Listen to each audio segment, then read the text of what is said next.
Welcome to this explainer. Today, we're fundamentally rethinking a relationship that touches, well, every single person in our society. Most of us probably picture the justice system as this giant machine, right? A set of institutions that just acts upon a community. Police patrol it, courts judge it, corrections facilities confine parts of it. But what if that whole picture is actually missing the absolute most important piece of the puzzle? What if you are the hidden engine making the whole thing run? We're going to explore the paradigm-shifting reality of how law enforcement and society actually interact, and why a diverse society absolutely demands a completely different playbook for public safety. So let's dive right in. Think about this. Does justice happen to a community or with it? This question completely challenges a basic transactional assumption we've held onto for decades, the idea that police alone are responsible for creating public safety, kind of delivering it like a package to a passive public. The reality? The justice system and the community are partners. It's a relationship. And just like any relationship, it can be healthy or damaged, trusting or super suspicious. The quality of that relationship actually determines whether a neighborhood is truly safe or whether the law is only obeyed under the threat of force. And that brings us to our core thesis: safety is co-produced. Let me give you a really fascinating example from the research. A landmark study in Chicago by Robert Sampson and his colleagues looked at what actually makes certain neighborhoods safer than others. Guess what? It wasn't the number of police. It wasn't even the wealth of the residents. The biggest factor was something called collective efficacy. Basically, it's the social cohesion among neighbors and their shared willingness to step up and intervene for the common good. Neighbors watching out for each other's kids or addressing minor issues on their block.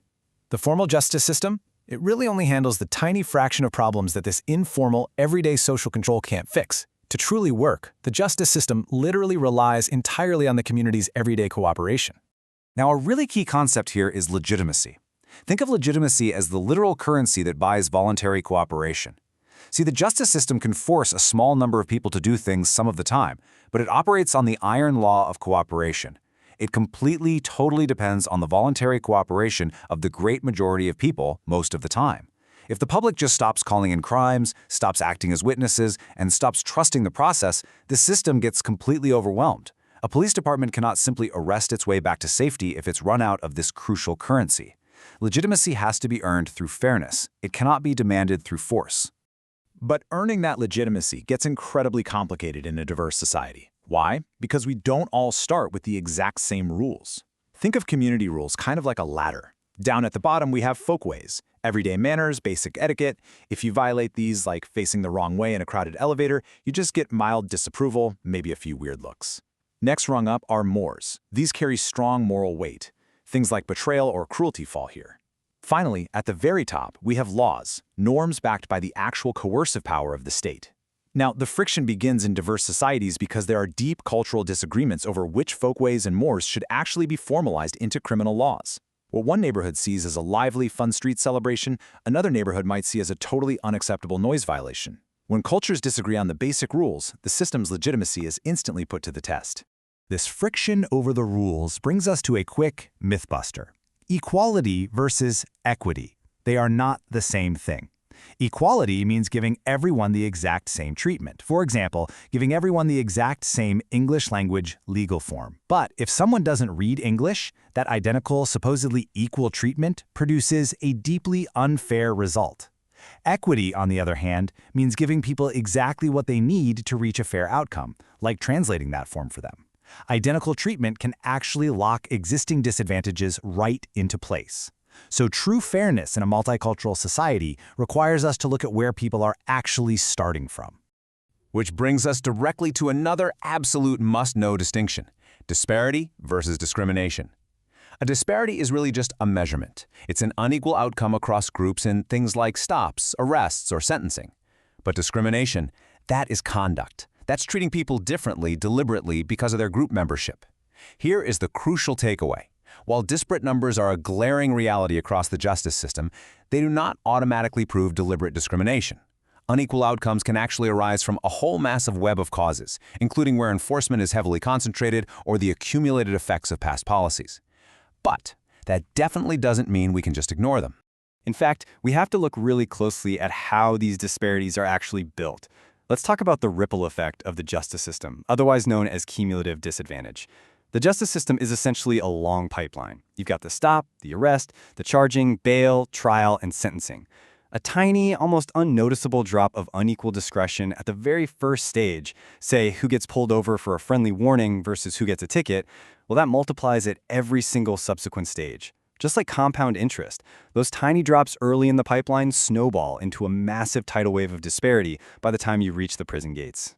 So what's driving those tiny drops of discretion? Often it's implicit bias. These are unseen, automatic associations that our human brains form, and they can influence judgment completely without any conscious intent. To be clear, this is not about deliberate bigotry. It's literally a feature of normal human cognition.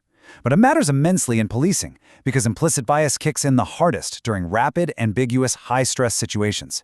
In a split-second encounter on the street, these unconscious associations might secretly dictate who looks suspicious and who gets the benefit of the doubt.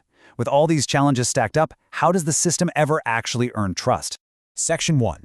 Procedural Justice in Action. Building the Toolkit for Trust. Okay, so this toolkit is built on the concept of procedural justice, and honestly, it's a real game changer. Decades of research, heavily associated with psychologist Tom Tyler, reveals a truly fascinating reality.